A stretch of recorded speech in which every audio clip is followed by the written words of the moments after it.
কিরে তুই এই অবস্থা ভিজা কাপড় নিয়ে আমাকে বাড়িতে কি ব্যাপার? মা, সর্বনাশ হয়ে গেছে। সর্বনাশ? কি সর্বনাশ হয়ে গেছে? বন্যায় আমাকে সব কিছু ভাসাই রয়ে গেছে, জায়গা জমি সব কিছু, এবং কি মোবারকের বাপ ফেরে ভাসাই লয়ে গেছে। খুব খুশির খবর, মুবারকের বাপেরে ভাষায় নিয়ে গেছে, জমি বাড়ি ভাষায় নিয়ে গেছে। তোর মতো আপত্তি নিয়ে যায় নাই কেন? হ্যাঁ, আমার কপালের জন্য রেখে গেছে, তা এইখানে আইসোস কেন? আর মামা করে কেন দেখতেছ?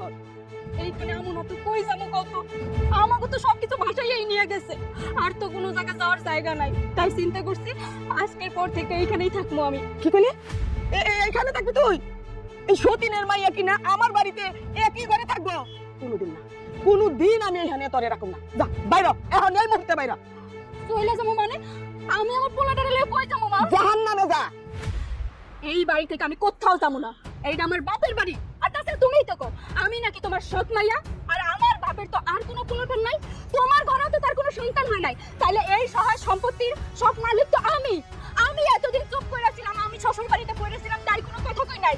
এখন আমার সব কিছু চলে গেছে, তাই বলে আমি সব কিছু ছাইড়া দিয়ে আমার পোলাটারে নিয়ে রাস্তায় রাস্তায় ঘুরবো, তা তো আমি হইতে দেবো না।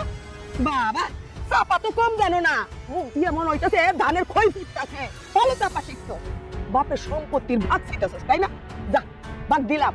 ওই যে নদীর কিনারায় উত্তর পাড়ার জমিনটা, সেইটা তোরে দিয়ে দিলাম, ওইখানে থাকবি।